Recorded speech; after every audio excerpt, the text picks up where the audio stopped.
سلام دوستان، اومدیم برای ادامه بازی اینجا. یه لگه بزنم بزنم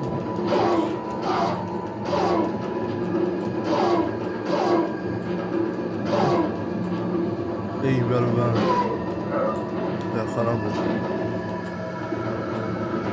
هیچی هم نداره. این در چوبی هم حتما باید بشکنیم. داخلش این ماسک داره. بعد ماسک هم تو بفروشیم.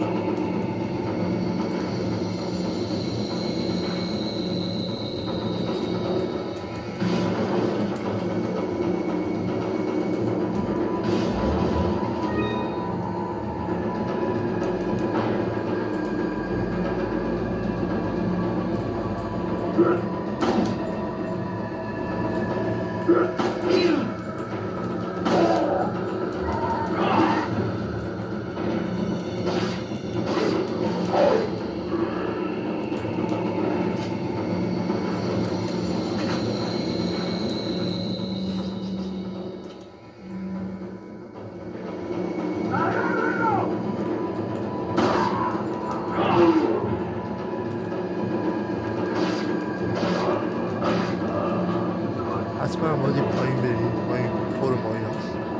حتی 5 تا ماهیه. یه ماهی بزرگ داره که همون خیلی جاگیره، باید همون رو بکشیمش بخوریم. همین ماهیه یه باید بخوریمش. استفاده کرد بهتر، چون تو کیف خیلی جاگیره. 4 تا ماهی که اینجا ببینید، نه هر کدوم ماهی هم 3 خونه جای میگیره. 4 تاشون جایگیر نیست.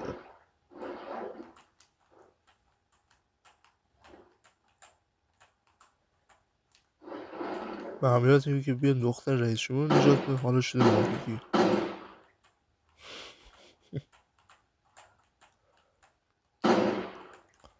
ماهی های کنه ای هم هستن.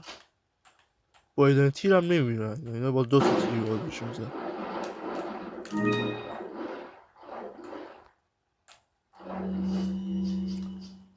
کیف هم قشنگ بچینیم. ماهی هم بزنم کنار اصلا. تیرها رو بیارم پایین.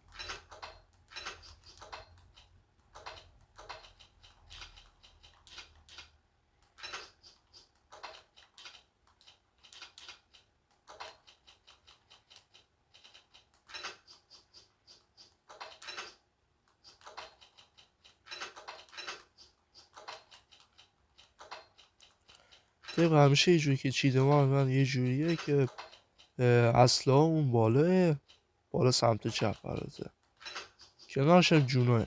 اون دوتا رو بالاتر میزنم، مهمترشون استفاده بیشتر داره.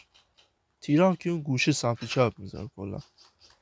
جا که کمتر استفاده میشه، بعضی جا استفاده میشه پایین سمت چپه. خب این که دیگه درست شد. یه ماهی دیگه هم هست. بله خودش.